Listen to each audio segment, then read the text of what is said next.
The search for a new defensive coordinator in Washington has dragged on long enough to reveal an uncomfortable truth. By the time the Commanders were ready to make a hire, most of their preferred options were already gone.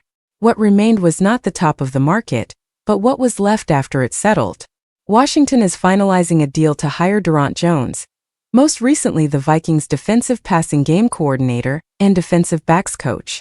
He is well respected in league circles, trusted by Brian Flores, and experienced under several established defensive minds. On paper, that sounds solid. In context, it feels more like a concession than a win. This move comes after a chaotic season on defense. Dan Quinn took over play calling midway through the year, an implicit admission that things were spiraling. The previous coordinator was dismissed after back-to-back seasons, and the team limped to a record that fell far short of expectations. By the end of the year, Washington ranked last in the league in total defense, bleeding yards every single week. Coordinator hires often say more about a head coach's job security than any press conference ever could. In this case, the message is not subtle. Washington swung big early, reaching out to recently fired head coaches with strong defensive reputations. Those conversations went nowhere.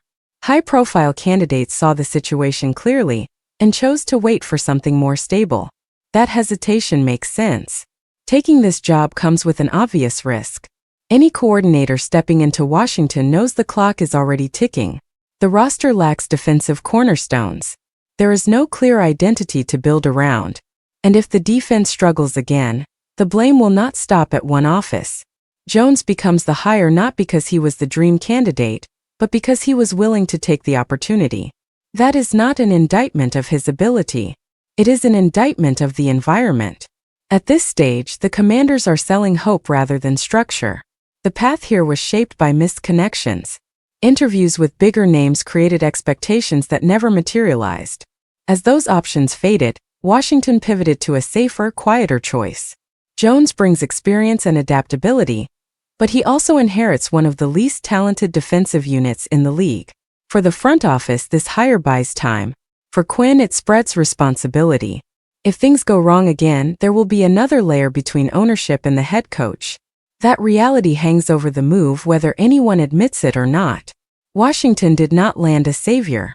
They landed a survivor. In a league where confidence and momentum matter, that distinction matters too. The coming season will show whether this was a smart recalibration, or simply another sign that instability remains the organization's defining trait.